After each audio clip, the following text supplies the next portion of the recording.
was the first time you said to yourself, I want to get into the entertainment business? You know, I didn't really say that to myself until I was probably at Box Office magazine. When I was a student, I went to San Diego State, and I vaguely had an idea that I wanted to be somewhere in journalism, actually. And I graduated with a journalism degree and a film degree. But I didn't really have Hollywood aspirations until I came to Los Angeles, and I was hired at the Los Angeles Times on a quirk as a copy messenger. And there I started to get into the community a little bit more and find out where I wanted to go, and I thought I wanted to be a scriptwriter for television. So I started working up my way up the ladder at the LA Times. Quickly I was overnight editor, and then I was a financial desk assistant editor within 2 years. And by that time I saw that the dry tinder of the Los Angeles Times was not where I wanted to make my nest, shall we say.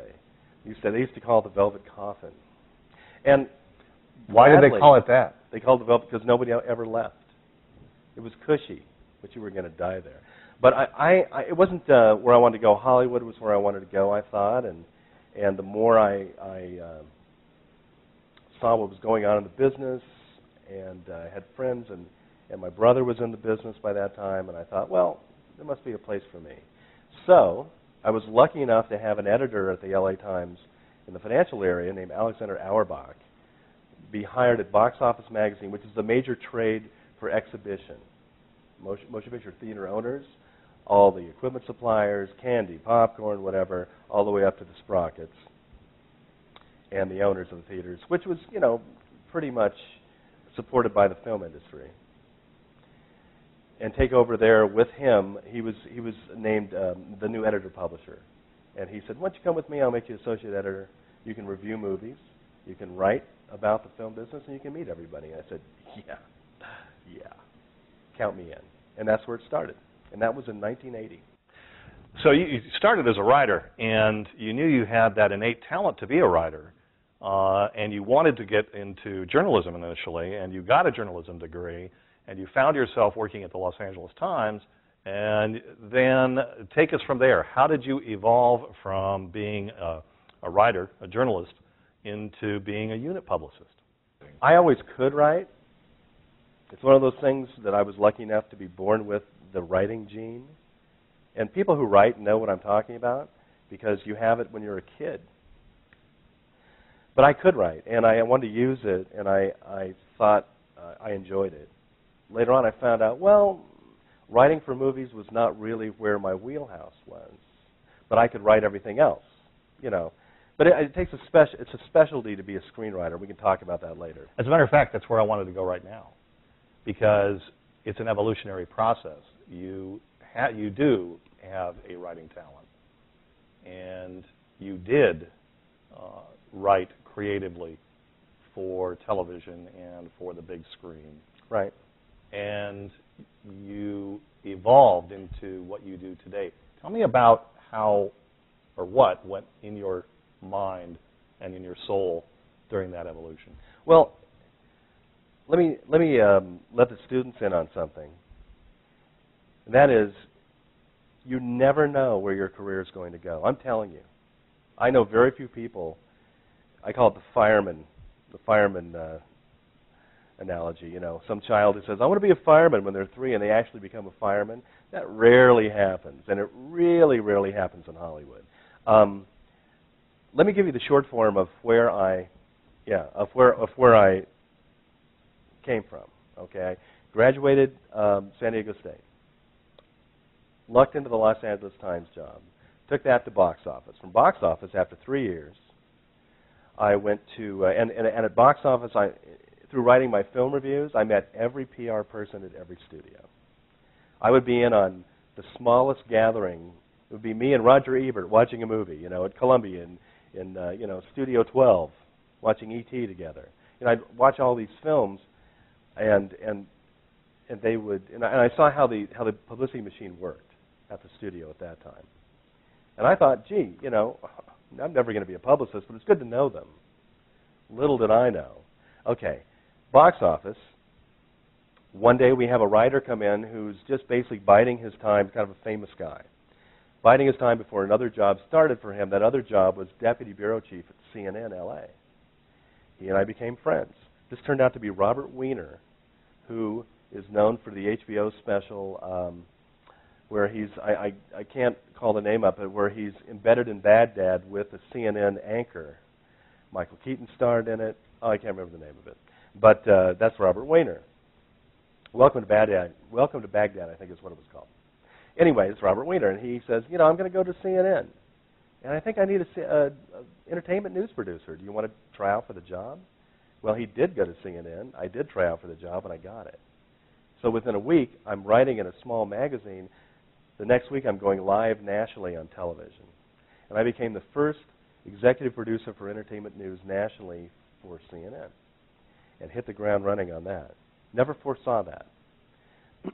Put some time in there, decided I wanted to get into writing for television. Opportunity came up. I was hired as writer and associate producer on 2 series for ABC Hearst for Lifetime Channel. One was a Conversation with Gloria Steinem was one of them, which was very enriching because she would interview Walter Cronkite, Toni Morrison, Alice Walker, fantastic people, Julian Bond.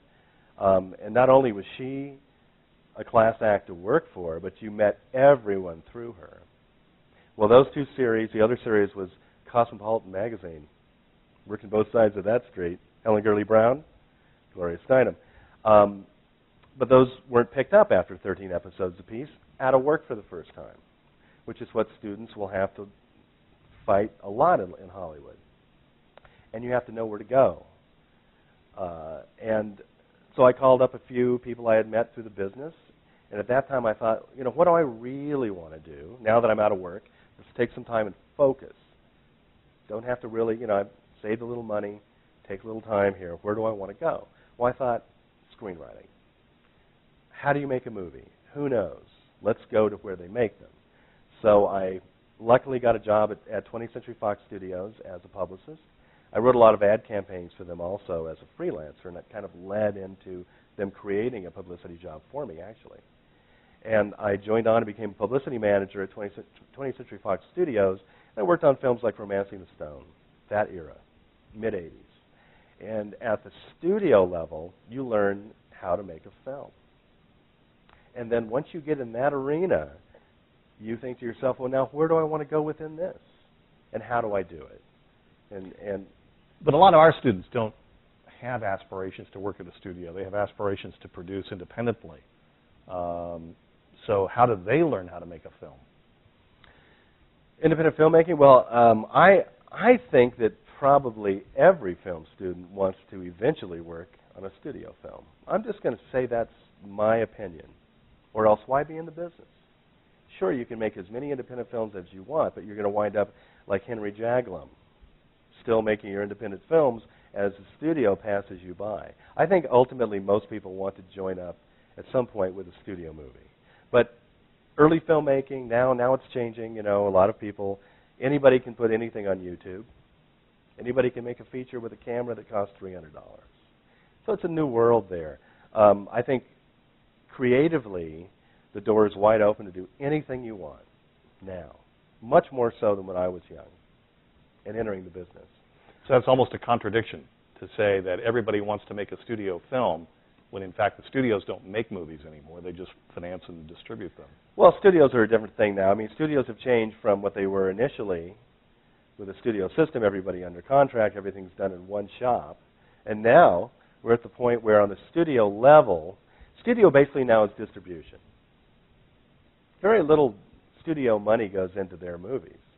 They're mostly, now as we speak here, and we're saying most studio films are tentpoles, Spider-Man, Iron Man, or they are comedies or horror films, mostly. Gone are the $50 million romantic comedy that I used to do all the time, gone. Gone are the $35 million, serious theme films. Those are left to the independent sector now. So it's a changing environment. If I was a film student today, I would be ecstatic because you can be anything you want to be with your own camera. Whereas before, it just wasn't happening, with the exception of most people started in horror films or the Roger Corman camp or something like that. But most independent people, when I was coming up in the 80s, started in horror and exploitation films, action films. When you mentioned a few moments ago that you were doing ad campaigns for 20th Century Fox as a freelancer. Mm-hmm. What exactly is an ad campaign? What did you do for them? How much time did that take per movie, and what was the end product?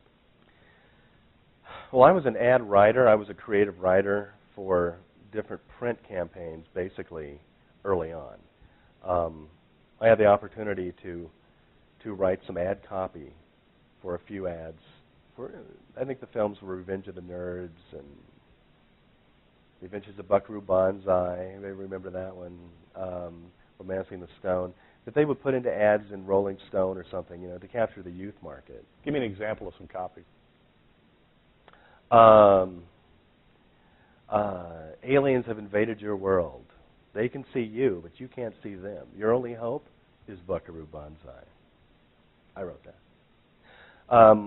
And you do everything. You write ad copy for one-sheets, which are the poster of the movie.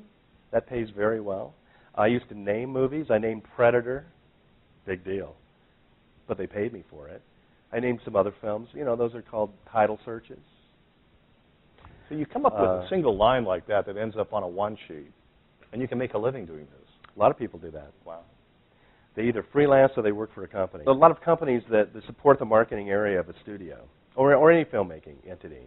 And those companies do everything from the trailers to the one-sheets now. It's one-stop shopping. They do, the print campaigns. They do the trailer campaigns for television and the movie house, the main trailer for the film. You have your TV spots that you make in different lengths when you're marketing the movie, ramping it up to release. How early does the marketing process on a motion picture begin? Before you start shooting. Sometimes you want to create a teaser trailer, especially in something like the Iron Man series or Indiana Jones series. You'll have a little teaser. It's like a 30-second, maybe it only has one image to tease people in the theater. Oh, this is coming in a year. But it's a snowball effect is what I call it. It's a snowball rolling downhill. It's getting larger and larger and larger as it's picking up, more mass. And then on release, boom, that thing breaks. And it's everywhere. And that's what you're keying on with each film. So, Dave, you've been in the business for most of your adult life. That means that you've worked with at least 2, possibly 3 generations of Hollywood royalty. Start with a hierarchy. Give us an idea of the rarefied air that you've worked with. Well, when I was a journalist, I got to interview a lot of fantastic older stars that were passing through. They were just about over. James Stewart was one. Bob Hope was one. Clint Eastwood. Jack Lemmon. Worked with Jack Lemmon. Worked with Shirley MacLaine. Worked with Christopher Plummer. Fantastic people who had come up in the studio system, and their attitude towards marketing was fantastic. Their attitude is, where do you want me? Today's stars, it's like, I don't want to do that. Do I have to do that? It's called the Sean Penn syndrome. I'm an actor. I don't do anything else. Well, you got to market your movie, buddy. Because everybody in the old days, that's all they did. They did everything the studio asked them to do. But in terms of people, I've run into everyone. I've worked for Steven Spielberg twice. Probably the pinnacle of my career as a publicist was doing 2 films, Hook and AI, Artificial Intelligence, with Steven, who's fantastic just to watch. There are very few people like him. Actors, I've worked with everyone from Robin Williams and Dustin Hoffman to Julia Roberts and Johnny Depp. Always professional, kind, and usually very gracious people. You meet them all. They're pieces of your work, and the best ones hold no ego during the process of making a movie. Otherwise, they run the risk of alienating themselves from the cast and crew, and therefore you're not going to have a good movie usually. Usually that indicates trouble. But most of them, very creative, very sensitive people. Did you ever talk to somebody, again, a creative, where you had that moment, and it's just the 2 of you, and you're sitting down at the same table, and you're waiting around because you're on the set, and you just suddenly find yourself in the presence of somebody that you have admired your whole life, and all they want to do is talk to you. Oh, yeah. Give me an example. Oh, a perfect example of that would be, on City Slickers, Jack Palance. You hold this idea of somebody for so many years, and then suddenly you're in the moment just talking with them normally, you know, and it surprises you that you have a relationship with them.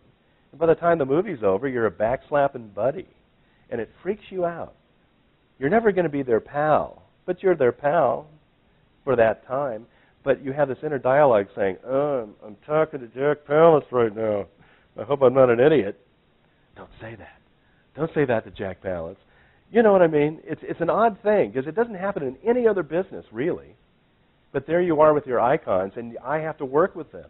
And I have to make them do stuff they don't want to do every movie. Yeah, in fact, let me move into, after 20th Century Fox, I did two things. One, I started writing movie scripts and TV series ideas, and I was signed as a William Morris client. Okay, they were my agents. And I had a writing partner who had been an ad creative director, the art director, to my writing, abilities. He and I would go together and make film campaigns together. He is the art director, me as the writer, the copywriter. So we both left Fox and formed a company where he and I wrote films together, and on the side we wrote ad campaigns together to make ends meet. And also I was doing interviews for MTV. I was their West Coast interviewer through a friend of mine, talking to everybody from Sting to, Judas Priest or whatever. Every 80s person I talked to.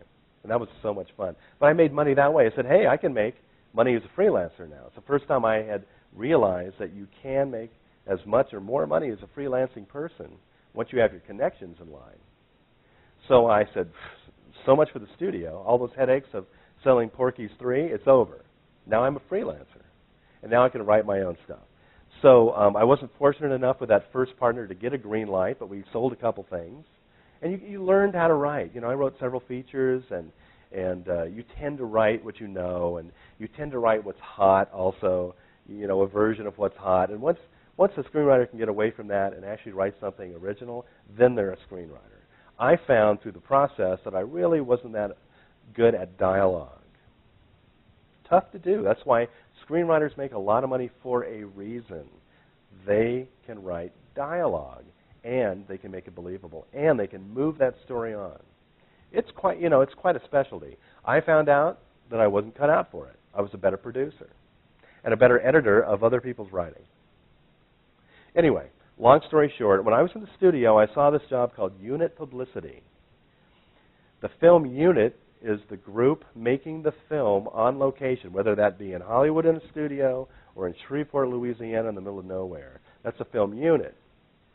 Since the dawn of time, there's been a unit publicist. In the studio system, they weren't always listed because they worked for the studio. And they'd work on 10 movies at once at MGM, But since the 50s and 60s, when the studio system broke up, so did all these jobs. And the unit publicist became someone that was paid like a grip or a gaffer on a film. You're assigned a movie. You're only doing one at a time. You're on location with the movie as it shoots. You're handling all the marketing on that film for the studio or whoever's making the film. For them, you're babysitting their film in a marketing sense as it's being made. And this job is the one I started taking in 1987 as a favor. I did Bill and Ted's Excellent Adventure. I was so naive, I drove my own car to Phoenix, Arizona, not knowing they would give me one and pay for my gas. Luckily, I didn't put myself up at the Holiday Inn. But I learned, unit publicity right away with that movie, and then I had 5 hits in a row. It helped that every studio person knew me from my earlier jobs. And so they said, oh, you're doing units? Go do Bull Durham. God, you'd be a good fit for that. So I did 3 Men and a Baby after Bill and Ted. 3 Men and a Baby, Bull Durham. I did Mississippi Burning and Steel Magnolias in a row. So I was set as a unit publicist, and I liked the job. And the job entailed, I was single at the time, a lot of travel, a lot of time of independent operation for yourself. You're doing your job while the film's being made. You have to diplomatically do your job because no film is going to stop production so that you can do an interview for Entertainment Tonight. It's not going to happen. At the end of the movie are a lot of credits, and your credit is among hundreds of credits. What exactly does a unit publicist do? Give me a job description. The unit publicist is the person that handles all marketing on the film as it's being made on location. I liken it to being the camp counselor who's with your kid at camp, and you're not going to hear from him unless your kid breaks a leg. But you know that your child is being well taken care of and that you're accomplishing things with that child during camp. In other words, the unit publicist is doing a myriad of jobs for the studio. Number one, you're taking care of all the local press if you're on location because, man, that can be your biggest problem. Local press, you know, they're very professional people, but they're people who usually don't respect what you're doing. You're in their town, and they need a story from you, and they're going to get it any way they can. So you work with them as professionals immediately, and you get them some sort of story immediately so they don't hound you. Believe me, if you're in with Johnny Depp or when I was doing 3 Men and a Baby with Tom Selleck, I mean, he was huge at that time, 1987. We had people, you know, crawling through brush to get into our studio. It was insane. You have to diffuse local press. That's your first duty.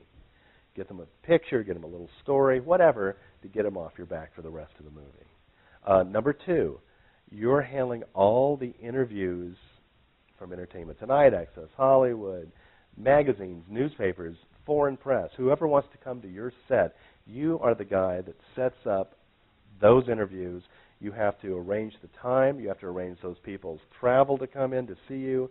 Often I had to pick them up at the airport. You just bring those writers or TV people together with your cast at a time that's beneficial for both of you, that's not going to get, you know, you in trouble with your first assistant director who has to make that movie that day.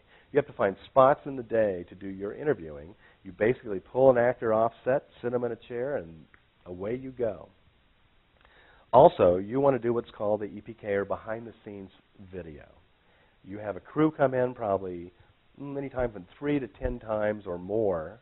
A crew will come in and spend the day with you. They shoot what's called B-roll, behind-the-scenes coverage of everything that's going on, the scene, the camera, anything that's happening, as much access as you can get from your filmmakers and cast. And at the end of that process, you have enough B-roll footage and interviews that you do what's called the added value portion of the DVD now, where most of that is used. Behind the scenes, anything on a set, that's done through the EPK crew. Also, you use that footage to give to Entertainment Tonight or any other entity that wants to, you know, publicize the film. It's used many, many different ways. Sometimes you'll see little specials on HBO, the making of Iron Man.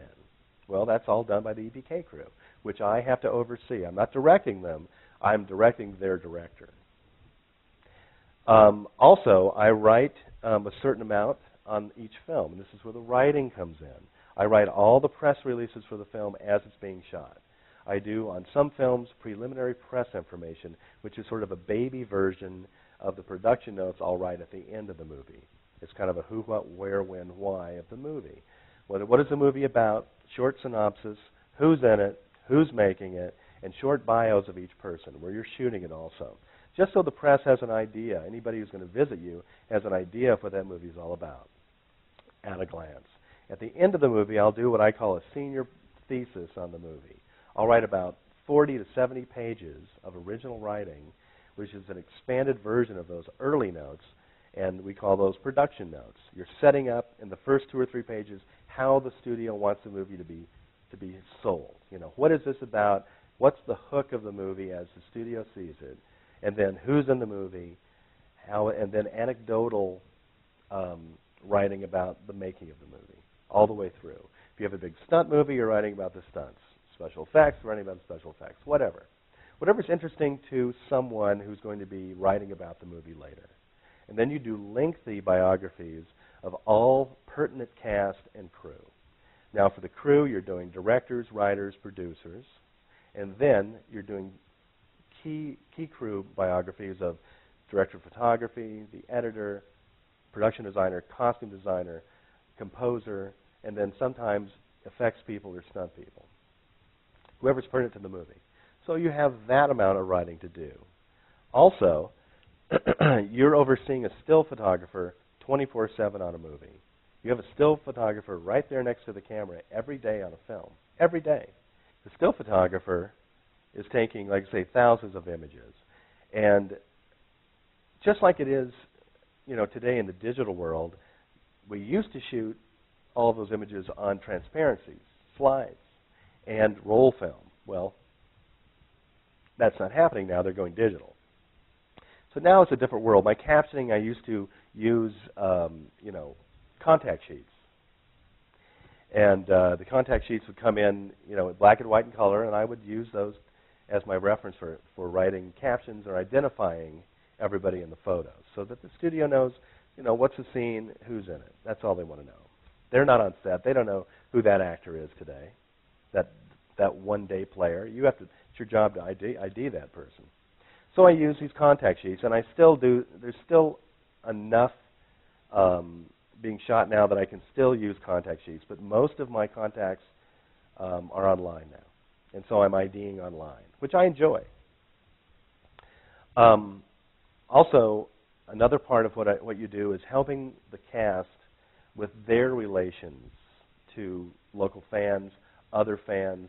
A lot of bigger stars have medical charities, and they will bring on a Make-A-Wish child, a child with cancer, a child with another disease, whose wish is to be with them that day on that set. And so you set up photo opportunities for that child, make sure that the star has some time with the kid, or that they have other visitors, or if they're doing PR from another movie that you're going to do pro bono for them, or you find you take them over to the crowds that gather and make sure if they want to, if the star wants to, and some do every day, sign autographs, which I think is fantastic. Johnny Depp, Dwayne Johnson, The Rock, people like that, Colin Firth, they will go over every day and talk with whoever came by, and they will sign an autograph for every person if they have time, and take a picture with them. Orlando Bloom, just working with Orlando Bloom, another fantastic, polite British actor who gives a lot back to his fans. But you have to be there really as sort of a security guy, and also to make sure that nobody's getting any paparazzi shots of them. So you're doing a little bit of security work too. It's interesting, it's fun. And I like working closely with cast because I enjoy them. And like I say, there's always a little bit of that, that little golden factor that, hey, I'm standing next to Colin Firth. We're pals today. It's fun. It's fun to do that. You're only human.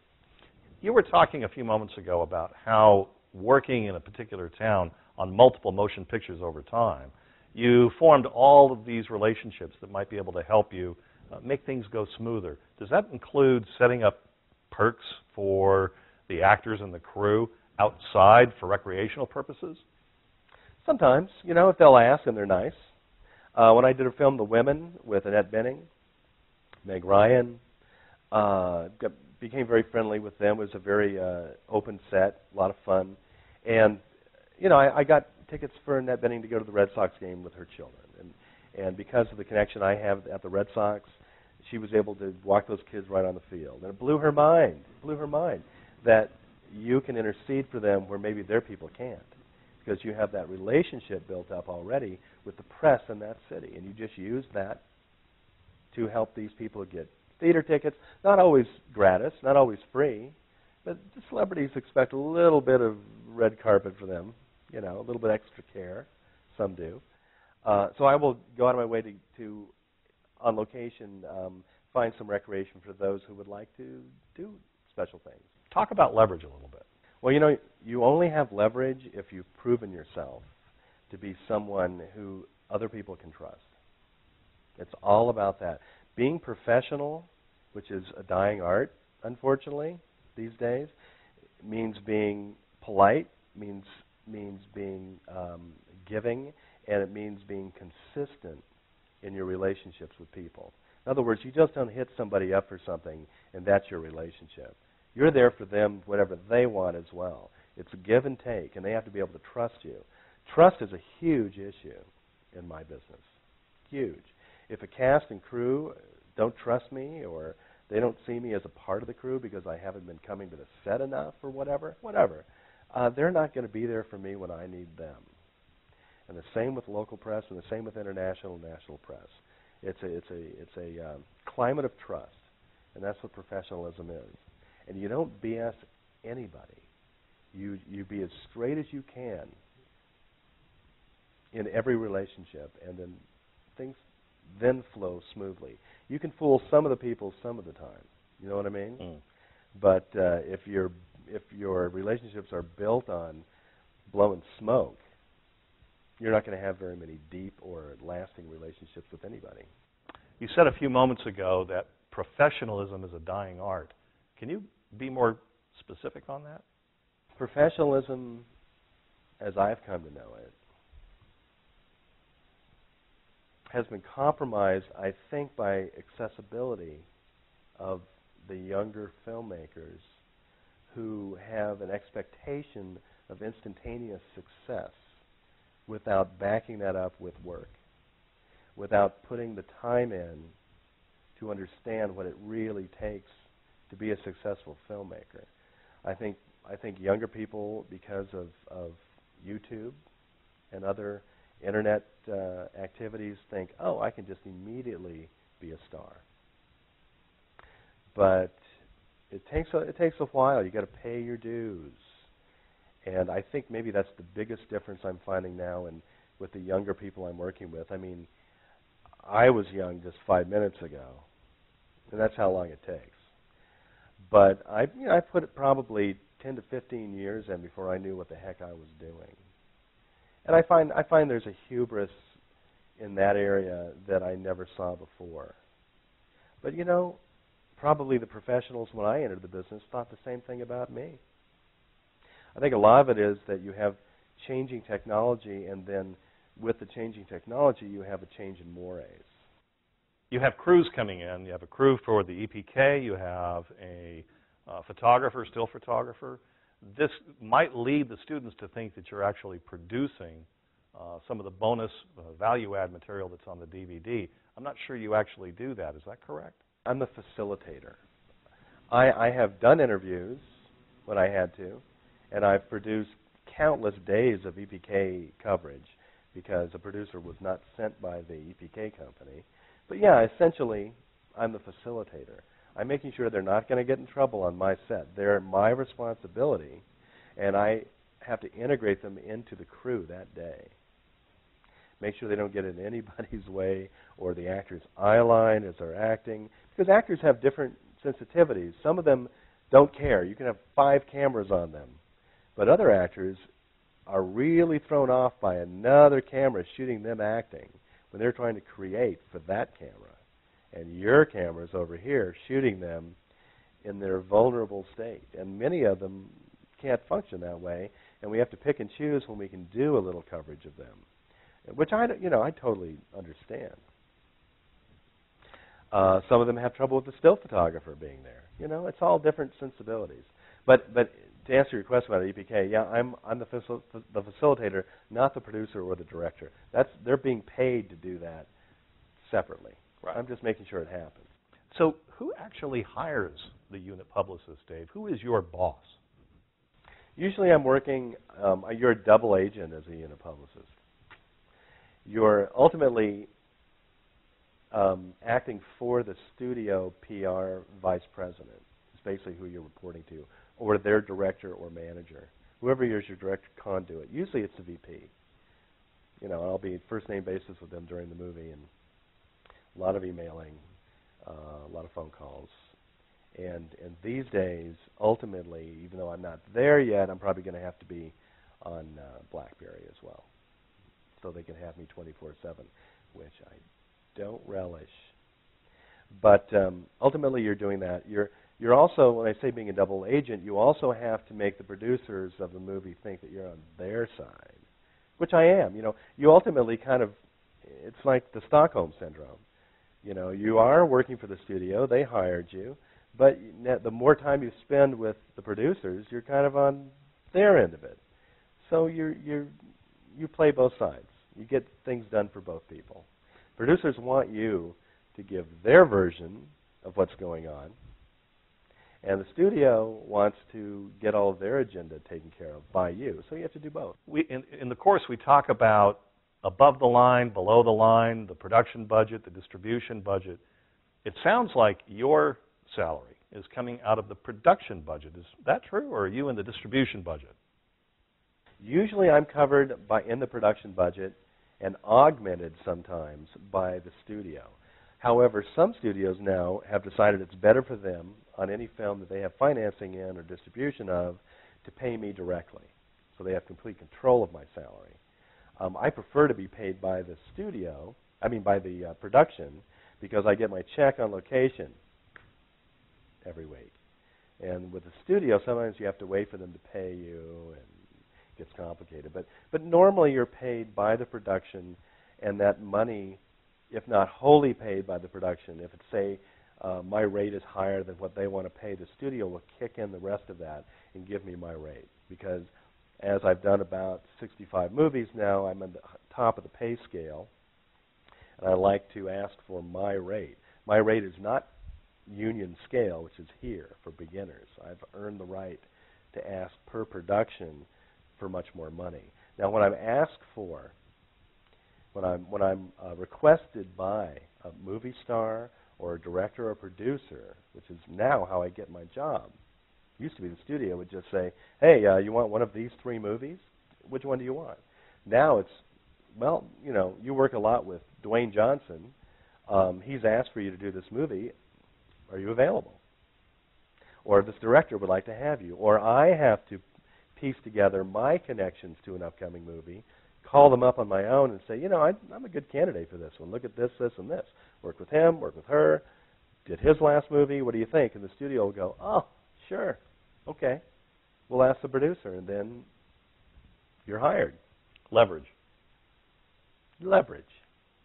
Wherever you can find it. So the unit publicist position is a union position. What union are you in, and who negotiates on your behalf? As a unit publicist, I'm a member of IATSE, International Alliance of Theatrical Stage Employees. I'm in IATSE number 6, Local 600. Now, I used to be in Local 818. We had our standalone local. But to gain strength, we decided to meld in with Local 600, which are camera operators, DPs, camera operators, film loaders, clapper loaders, still photographers. It's a big union, and it gave us more strength. It's kind of an uneasy alliance, but we are together with them now. So yes, I'm always a member of a union. On any film that IATSE or SAG or the DGA is involved with, that's a union movie. There's no way around it. And really, any commercial film is going to be a union film ultimately. There are a lot of non-union films, but you can't get union talent to work on them. So it's going to be almost a student film every time. Over the history of Hollywood, we've had a number of significant strikes. Actor strike, writer strike, a director strike. But we rarely hear about a technical strike. Why is that, Dave? Okay, I have 2 responses to that. One is emotional, one is rational. The emotional response is IATSE is too generous to ruin someone else's living by striking. That's the last thing we see striking as failure.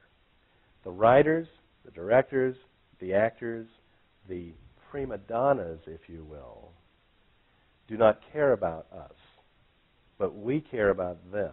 That's my emotional reaction. That's why IATSE doesn't strike. It's a failure if you strike. You've exhausted every other avenue. However, the creative types use it as leverage. And but it ruins our year. I've spent 2 years, as every other person in the film business, waiting for the writers and the actors to get their act together, because it cost us 2 years of salary, all of us. Now, rationally, sometimes you have to have some sort of labor disruption when management has too much of an upper hand. In other words, the producers' alliance, the boss. Frankly, they're always going to have the upper hand. It's just how much can you get from them? You have to get some concessions from them. Unfortunately now, as we speak, the economy has come in and helped the producers clean house. Now they've cut back everyone's salary, cut all their producing deals on the lots to nothing, cleaned house, basically cut all the frills away, and now we, as a union, have to build our frills up again. It's going to be quite a while until that happens. It's a changing environment, and those who are entering the business now, I hate to tell you, but the golden days are over as of 2008. Over.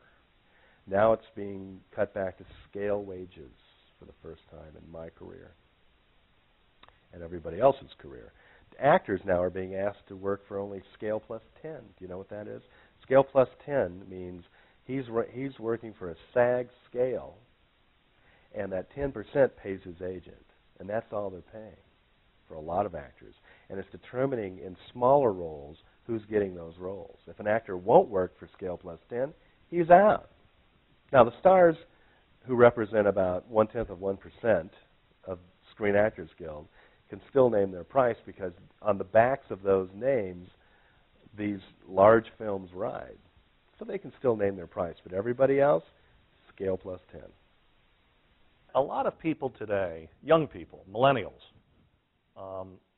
they would never think of going outside a restaurant and taking any particular car that they like and stealing it. But they don't seem to have the same set of values when it comes to intellectual property like music or motion pictures. They don't seem to have the same sense of wrongdoing. Why do you think that is? Never has it ever been in the history of the world been advisable or condoned to steal. I don't care what any kid thinks. Just because it's on the internet doesn't mean that you should possess it. People work to create those things. You should never pirate. That's why this Napster situation a couple years ago was loomed so huge in the business, because you can't take what someone's created for profit for free just because you think they make too much money. That's a very odd attitude, and it's a criminal attitude in my estimation, because piracy is a huge problem. Yeah, there's a lot of money in Hollywood, and that's why everybody's attracted to it. All right? To me, it's a perfect example of capitalism that worked. And entertainment is our country's one of, if not the largest export, creating profit in this country's history. And to rationalize stealing from that big cache of money because it exists is criminal. And I think everybody in my business views it that way. I think it's a spoiled child who steals and says, well, my dad has so much money, he won't miss this amount of money that I'm taking out of his pocket. Would you want someone walking into your house and stealing out of your house? That's what piracy is. And that's why we're so against it, and why we have to be so vigilant, especially in international markets, because they rip you off completely in the international markets. One copy of that movie makes it over to Korea, Thailand, or Indonesia, or whatever, and immediately those crappy copies are out there flooding the market, and we're not making any money back on that. Money, it takes a lot of money to make a film. If anybody bothered to sit through the credits, they'd see that, how many people have to be paid. Look at Up, the Pixar film that Disney just released. Just sit through the credits and look at all those people that, whose livelihoods depend on that movie that took 3 years to make. People don't realize that when a film's being made, you're working 12 hours a day, sometimes 17-hour days. By the time you've left the location, that's 17 hours a day. Sometimes I'm working 6 days a week on location. Do the math. That's a lot of hours. And that's just in the shooting phase of the movie. There's pre-production, there's shooting, and there's post-production, and then there's marketing of the movie after the post-production. When the film is completed, you're rolling that movie out. So, a lot of people feed from that trough. And those people who are feeding from that trough earned their way and their right to do so because they've worked their butts off. And I think if there's anything that younger film aspirants need to understand is pay your dues. You won't respect yourself in the morning if you don't, and no one else will either. Be patient, pay your dues, and have your interests bring you into the part of the film business that you enjoy. Then you can make a nice living because, let's face it, there are very few, people in this business who aren't in it to make a little money. There's a few of you pure artistes out there, but most people are attracted in part to the money and the glamour of the business. I am. What would you describe, Dave, as one of your biggest challenges? What's the big challenge in your job? What's the biggest challenges in the business have changed per job.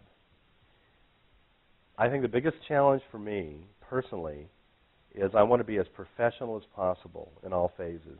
And I'm bothered when I compromise myself. That's maybe the worst thing that I can ever do to myself internally, because I have pride in what I do, is maybe I've compromised myself in a way where I shouldn't have. Said something I shouldn't have, gave in on something I shouldn't have, took the easy route around a problem where I shouldn't have, and I compromised what I did. Those are the biggest challenges for me. Another challenge for me in this climate now, where's my next job coming from? That's everybody's biggest challenge anyway in the film business, because it's a freelance business. Where's my next job coming from? How am I going to get it? And the way you get that next job is you treat everybody right on your last job. There's an old saying, you meet everybody on the way up that you meet coming down, and you better treat those people nicely, from assistants and PAs and gophers, whatever you want to name it. You treat everybody the same, and you'll be fine. It's the people who trot on the assistants, and those assistants in 5 years are going to be calling the shots on your movie. You better have treated them well. This may sound like kind of a strange question, but what was your most positive, unexpected outcome? I have a perfect example. It's recent. Perfect example. It happens all the time. I try to keep a positive attitude, or else you'll freak out sometimes, because you're working with famous people, man. You freak out. Famous rich people. Every day, I have to go in and make them. I say it's like making a poodle jump through a hoop of fire every day. That poodle doesn't want to go through that hoop of fire. You got to make him do it. So I was perfect example. I just finished a film. It was the last screenplay written by Horton Foote, who's a famous Texas-based playwright and Pulitzer Prize-winning playwright. Just died. It was his last film script. It's called Main Street. Huge cast: Orlando Bloom, Colin Firth, Patricia Clarkson, Ellen Burstyn, Amber Tamblyn, Andrew McCarthy. Fantastic people, up and down, crew, and made it for $7 million in Durham, North Carolina. Anyway, the challenge was that before the movie started, there was a coup. And it's a coup that can only really happen usually in independent movies. There was $7 million in financing, and there was a well-heeled, well-known producer who was the main producer, and he had several minority producers and a minority financial position in the film. Well, the main producer was had promised to come through with several $1 million upon the green lighting of the movie. Well, he drug his feet, and he drug his feet, and he drug his feet, and he used the minority money to prop the movie up for production. So by the time we were going to roll on the movie, this guy didn't have his money, because this economic climate, banks are pulling their money back. Didn't have the money. We didn't have a movie. The minority producers, who were young people, well, there's a 38-year-old and 4 under the age of 25. Most of them were very, well-heeled scions of rich families who had money to put into the movie. In other words, they hadn't made the money themselves; they had access to the money in a family way. But they said, "Hey, let's take this movie over." So they basically pirated the movie away from the guy who developed the film, and could do so legally because they had their money in the film, and that money had already been used to prop the movie up. So they usurped the film from this well-known producer, and now they are producers of Main Street with this fantastic cast and pedigree. And now they're going to have careers in the film business. But they had to usurp the property upon the green light of the movie. But money talks, and other producers walk. So the saying of... But my point was, I walked into that thinking, oh my God, what a mess this is going to be. These guys have no idea what they're doing. I also had a well-known publicist, an agency publicist, trying to take my job away from me, saying, oh, I'll be on retainer for this movie, for everything. You don't need a unit publicist. I'll do it all. I had to have my union step in and say, oh, no. David Linck has a deal. You've got to pay him off. Was your deal pay or play? I had a pay or play accepted deal memo in writing. I was smart enough to get that. So when this other agency publicist, who was not a unit publicist, but an agency publicist, well-known, tried to get these young people to see it her way, because of their naivete of not doing any films, they didn't realize that I had a union deal in place, pay or play, because they accepted the points of my deal memo before the coup. A little complicated, but in other words, my deal was accepted already. So my union had to step in. First time I've ever had to do it. I called my union boss and said, hey, they're trying to steal this job from me. And he said, well, you know, we have $200,000 in escrow for the union, for the movie, which is what you have to do now with an independent film. They have to put money into the IATSE coffers to cover things like this. In other words, $200,000 is held in escrow until the movie is done, so that the union knows that their people are going to be paid as contracted. So, long story short, they said, well, you either pay David Linck or he comes to the movie set and does his job and you pay him that way. They finally came around to seeing it would be a benefit to have me there. This other publicist had to take the back seat. I came in, you know, as Caesar came into Rome professionally and had a fantastic experience. You were saying a moment ago that you got to be careful who you step on the way up, because you're going to run into them on the way down. How did it play out for these new producers? How do you think it will play out for them? Well, you know, these kids, they were great. To a person, they were fantastic people, all of them. I think they're all going to have careers. Who knew? They simply had a legal right to do so, and they exercised it. Who knew? Yeah. And they were correct. And they made the movie happen.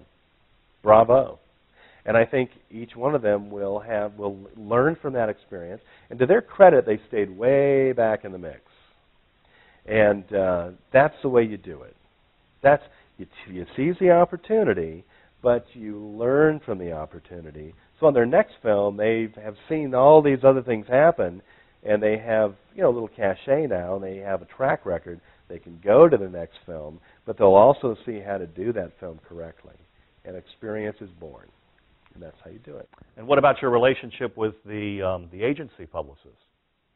Oh, you know, it's professional. We kept it professional. I had to put up boundaries. It was kind of fun. But you always end things well. You never want to leave. You know, like in a marriage, you never want to go to sleep mad. You don't want to end a project with animosity. And there wasn't any animosity. There was just a little elbowing, like, I don't think you're doing this. And it worked out fine. And, you know, I could work with that person again, no problem. She'd work with me again. You kiss at the end. Talk a little bit about the relationships on set. What is it like being on a set?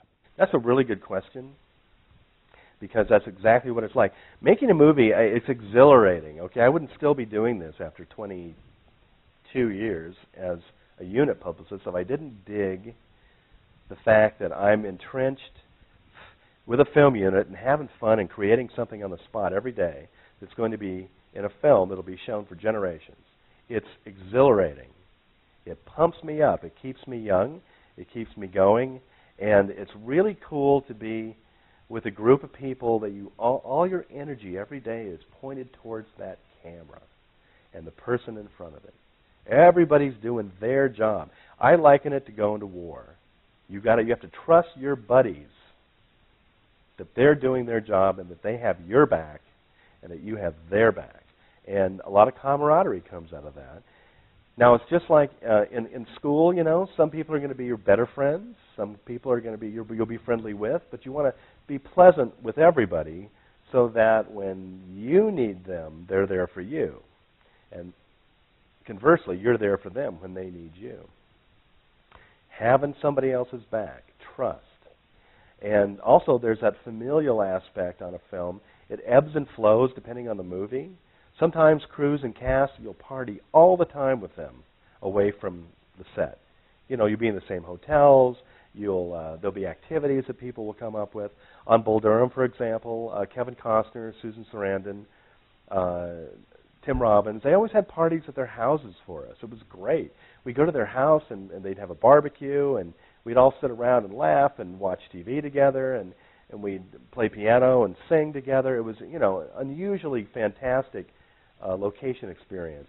And then on other films, you'll rarely see anybody. It all depends on the gestalt of the movie, who's getting along, and you know the snake slithers from the head, as we say. If you have a good director and producer and star who are pleasant and want to engage the crew and the cast, you'll have a better time. And usually, it's so much more fun when those people are lighthearted, open, giving people who say, yeah, we're a team, let's go, let's have fun.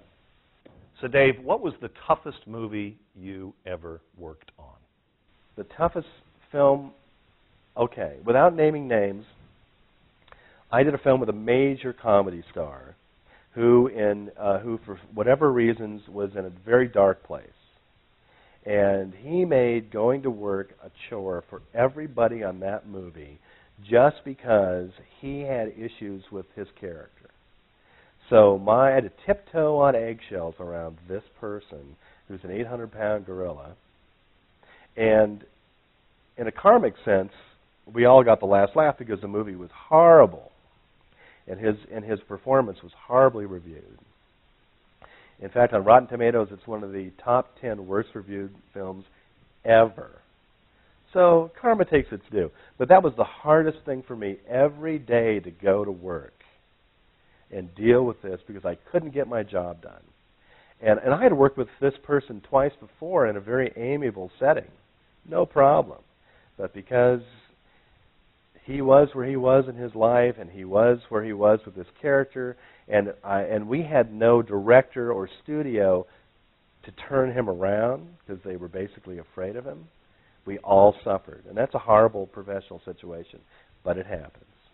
What was the best movie experience you've had? I would say the best I'm proudest of and probably had the most fun on in a guerrilla filmmaking sense, probably Mississippi Burning, which was directed by Alan Parker. We shot in Jackson, Mississippi at a time, 1988, at a time when that area of the country was just getting used to the idea of equality. And we shot this very important racially themed film there where it happened. And we had an English director with a lot of vision, and Gene Hackman and Willem Dafoe were two fantastic actors to bring that vision. And so everybody got behind them and made, which I think should have been the best film of the year. It got beat out by Rain Man, but should have been an Oscar film. That was probably the proudest moment. And also working on Brokeback Mountain, I'm very proud of that film. Again, a film that, because of prejudices, I feel, was not voted the Oscar. Should have been. Its director was named Best Director. And American Beauty is another film I'm very, very proud of for not only its content, but for the working relationship that we all had with the director, Sam Mendes, his first film, screenwriter Alan Ball, his first film, and you had this cadre of fantastic people, including the DP, Conrad Hall, his last movie, died after that film, won the Oscar for it. Just working with he and watching Kevin Spacey weave his magic and his character, won the Oscar for it. watching people like Annette Bening, Chris Cooper, Mina Savari starting her career, Wes Bentley starting his career, Thora Birch, Allison Janney. I mean, it's the stuff dreams are made of. What was the most fun set you've worked on? Consistently every day, a lot of fun. Hands down, City Slickers. City Slickers. Most laughed every day because of Billy Crystal. Also, Jumanji with Robin Williams was a delight because he's a delight. Yeah, like I say, the snake swims from the head. You have Robin Williams on your set, you're going to have fun because he wants to have fun. Billy Crystal wants to have fun. Let's have some fun. And sometimes it's an unexpected thing where maybe you're doing sort of a tough drama, but you're all still having fun at the same time. Laughing, I mean, sometimes you have to stop laughing to get the movie going just because you're a close-knit group and sometimes it breaks the tension. In a really gripping, dramatic film, sometimes you need to break the tension a lot, and it pays to have a group that can do that. Dave, how do you think the internet has changed what you do? The internet has changed profoundly what I do. When I did AI, artificial intelligence, in 2000, it's when I first noticed the impact of the internet. Because my job basically was keeping us off it. And we did a couple things where we put a camera up at craft service and we streamed it. And Spielberg was really into this. And Kathleen Kennedy, the producer, came up with the idea, I think, where we said, well, you know, we're not going to let anybody on set to see anything, but let's put a camera up at craft service and everybody will come by in costume and whatever and get their apples and oranges and wave to the camera, and Stephen would come over every other day and talk to the camera and tell them what we were doing, and man, we had a huge audience for that because it streamed 24/7. It would cut off when we left work, of course, but it was on every day, and people got addicted to it, and I thought, geez, what a tool the internet is. What a tool now. And so now we sell a lot of my focus now are internet writers. That I'll have an internet day now, where I never used to. I'll bring in, you know, Ain't It Cool and Coming Attractions and Joe Blow and Latino Review and all these people who come in and have huge audiences, you know, Rotten Tomatoes, and they will, especially in a youth-themed film, really help your movie.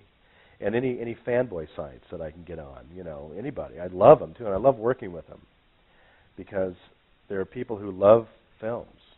And they have a youthful enthusiasm for it. And they're very interested. And you meet a lot of people who have done their homework, frankly. You know, they know that movies were made before 1975. The internet has forever changed the way movies are advertised. But advertising executives at the studios are still so conservative that they will continue to spend the $30, $40, $50 million ad campaigns when, in fact, if they were more clever around how they use the internet, they could probably save the studio a lot of money. Well, I think that's being done more and more now. I think they're finding that depending on the nature of the film, you know, if it's a youth market film, that more and more is being done on the internet for it. And a good example, I think a movie that's being marketed correctly right now is Bruno, which is, you know, Sacha Baron Cohen's new film, and he's a really bright guy. I worked with him on Talladega Nights, and he just to me, he's opening the new door of not only is he doing fantastic work in these films that are almost cinema verite films, but you see him everywhere on the internet as well in other venues. You know, he's finding his way onto award shows. That's a big thing now, you know, to be a part of an award show that pushes your product. You know, you're going to appear on the MTV Movie Awards and the Guy Awards on Spike and Nickelodeon, you know, the Slime Awards or whatever they call those for the kids. It's very savvy for those people to do that. So there are many different ways, and the internet is opening a lot of these venues up for people at a lesser cost. Yeah, it's easier to promote. But at the same token, there are many, many other avenues to promote in now that you have to cover just to get your movie out and open. And frankly, a lot of good movies don't open. Don't know why. You can only try, but they don't. They don't find their audience. And sometimes it's because they're not good, but other times it's just they just didn't hit it in the gestalt, the overall gestalt of the culture of the time. It just, timing was wrong. Movie that comes to mind is Cloverfield. That was one of the most highly anticipated movies because of a great internet campaign. And chances are, they didn't really need to put up the 50 billboards per city. Well, let's just go back to Blair Witch Project. That's where it started. Clerks kind of started there. But, the Blair Witch phenomenon is what got a lot of marketing people thinking, hey, I better look at this internet thing. Whoa. I didn't have to do anything, and this thing just made $90 million, and it's terrible. And it just made it a sensation. Perfect example right now, there's a movie called The Hangover, which frankly isn't that good a film, but it was really marketed well on the internet. And also in concert with the internet, you have your TV spots, and you now release different trailers and spots on the internet first. You're almost testing on the internet for your regular TV campaign now. And it's a big deal, on Ain't It Cool or Rotten Tomatoes, new Star Trek trailer coming up next week. We got it, first look. Anticipation, creating the anticipation of the film.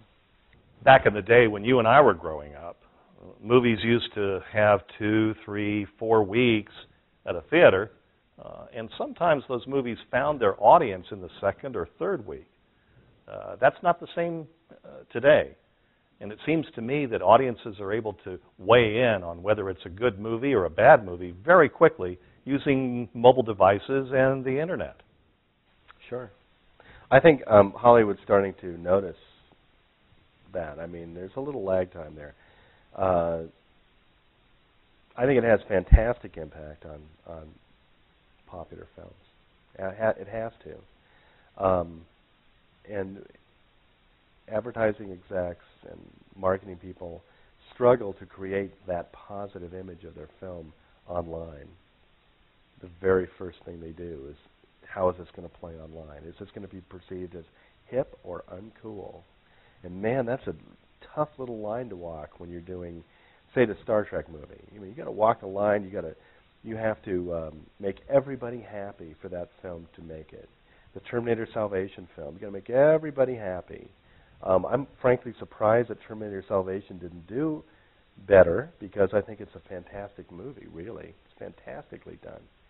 But some people take issue on the internet about where they went with the story.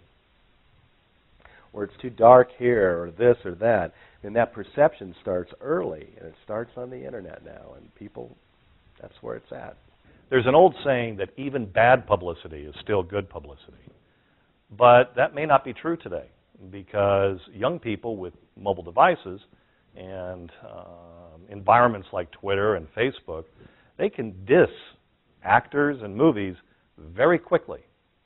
Well, I think socially, kids are dealing with something that you and I never had to deal with, and that is a picture of them in a compromising position can be sent everywhere in a second and ruin them socially immediately. And there's a lot of that sexting and other, mean-spirited posting going on now, where kids can ruin, their rival in high school around the world in a second. And the same thing can happen with movies. That reputation of that film can be ruined in a second.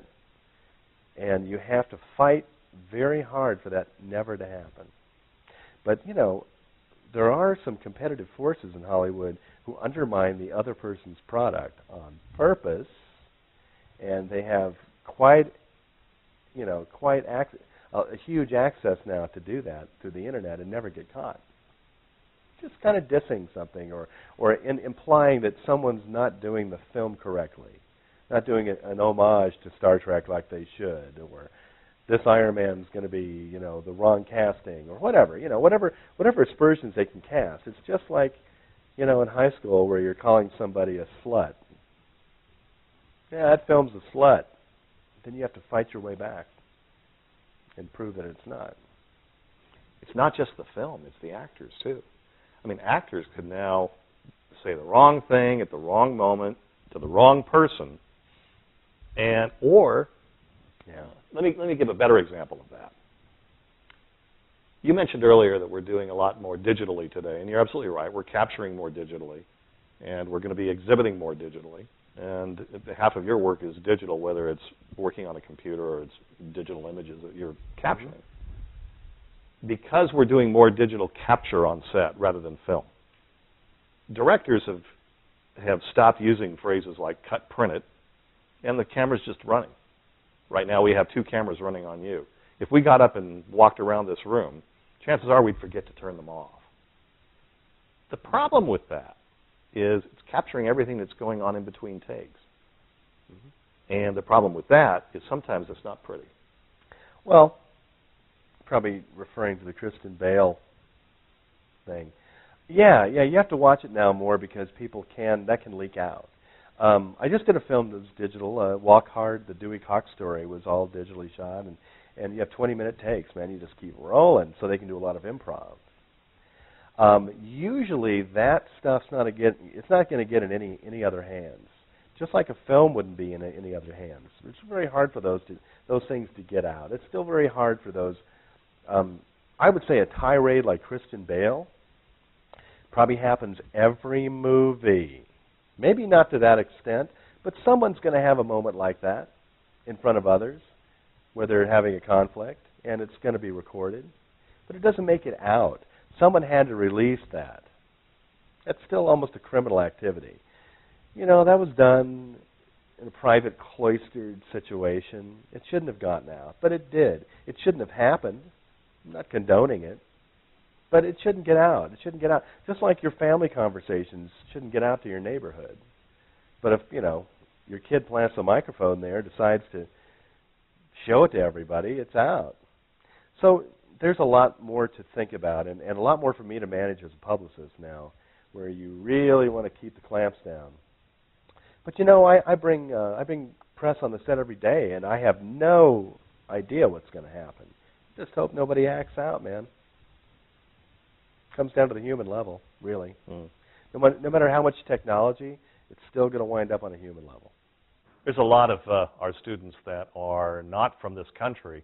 What would you tell them about coming to the United States and what opportunities exist for them? I would tell anybody from any other country the door is wide open. Come on in. The United States is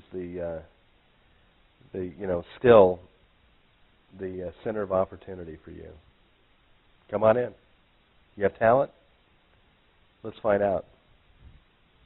Let's do it. It's a wide open area to work in, and one where you can do a lot of good for other people.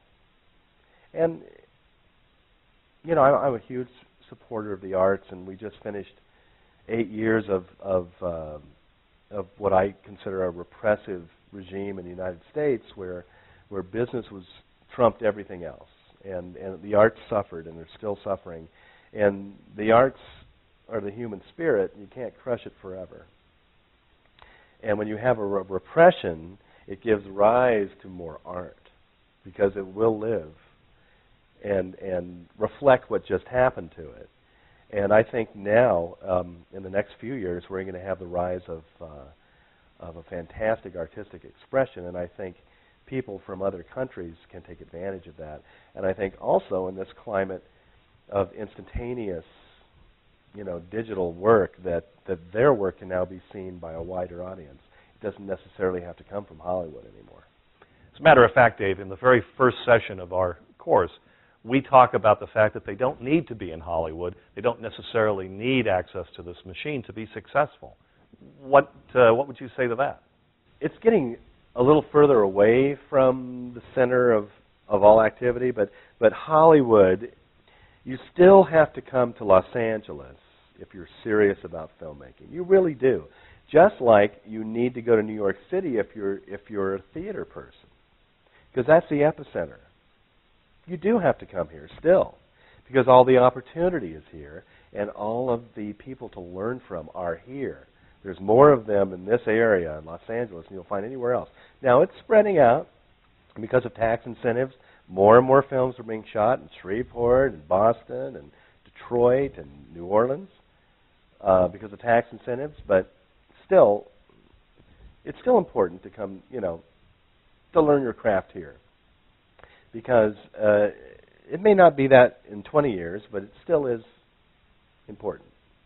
I think what I didn't touch on enough that I think your students would like to know more about is, what is it really like to be on location, shooting a movie? Go. Okay. What is it really like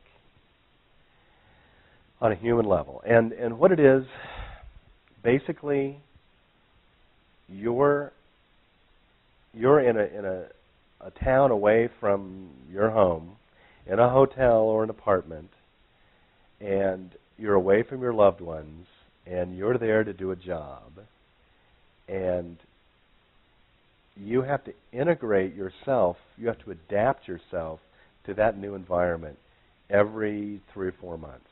If you're lucky, you're working every 3 or 4 months, and you're doing movies that last 2, 3, 4 months. It's a long time. 12 weeks is a long time. I'm about to go to San Juan, Puerto Rico for 12 weeks. Now, it's not going to suck, but I'm going to be away from my house and my animals, and luckily my wife gets to go with me, but, I'm away from my friends and the Los Angeles Dodgers and the Los Angeles Lakers and parts of my life.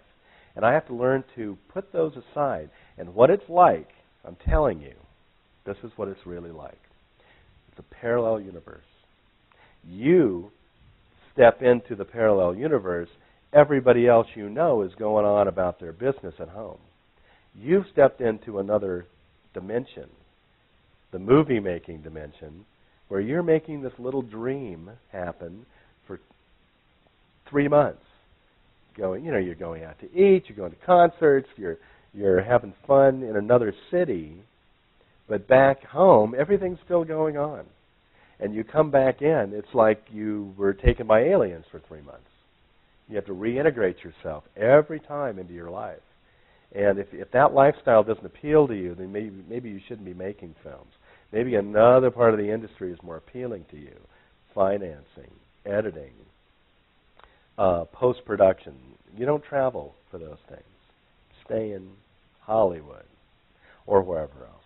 But if you want to be the hands-on person, it's going to be a little bit of a carnival lifestyle, and you're going to have to learn to be alone, and you have to learn to fend for yourself, and you have to learn to adapt to other cities and other people in those cities. And they're not always going to be American cities. I've worked in Spain, England, the Bahamas. I've worked around the world. You're in their city now. You have to adapt to it. But that's a challenge, and that's the fun of movie making.